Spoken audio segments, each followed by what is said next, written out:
Hi folks, Vince here from Azuris Computer Repairs.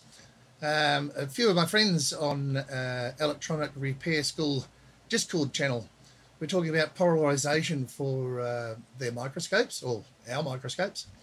So I guess I'm a bit of a guinea pig here because I tried to do, well, with a ring light. Okay, and there was some conjecture about whether or not the ring light theory would work or not. So here's my findings and how I've gone about it and how I've done it. So first of all, obviously I've ordered some polarizing film. Came in the mail, bent. Yeah, what do you expect?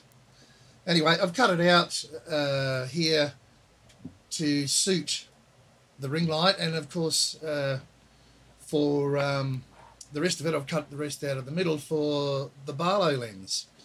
So anyway, if I put that aside, I might just go to the overhead camera and show you.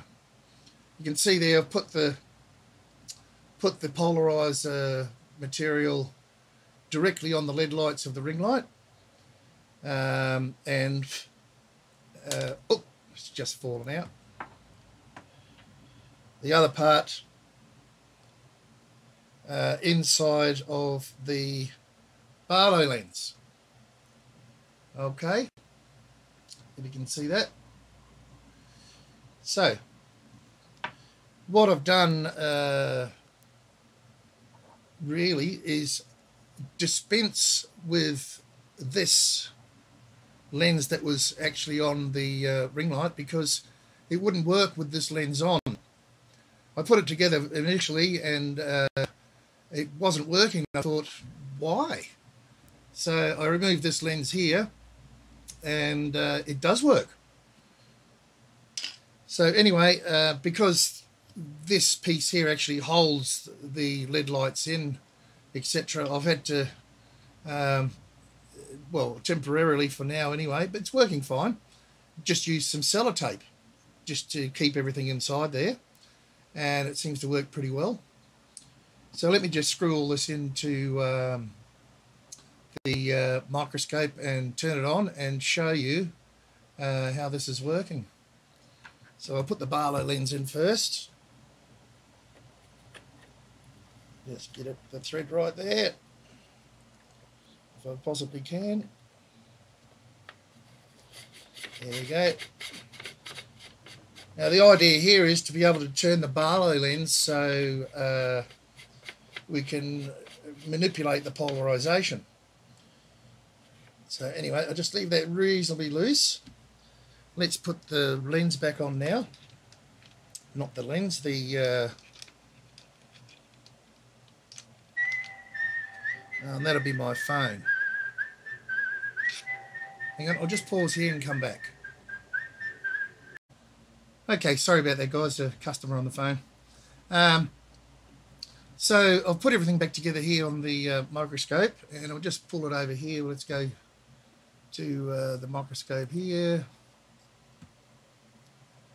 And it looks really, I don't know, we'll see how this turns out for you guys. But let's find a chip here. This chip here. Now if you can see, I can turn the Barlow lens and I can get all sorts of different polarizations here. And you'll see there, I find it better sort of around there. It does take some efficiency away from the lighting. I find I could do with a little bit brighter, but I can still see fine. So if you want to read these chips, etc., you know, it's really quite good indeed.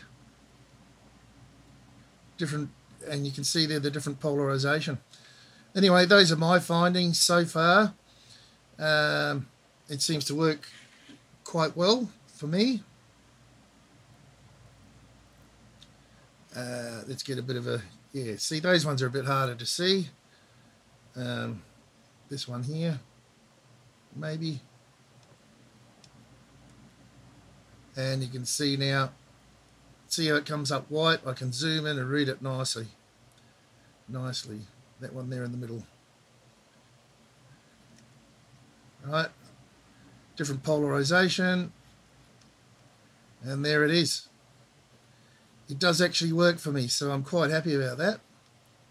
Some chips are really hard to read and others aren't.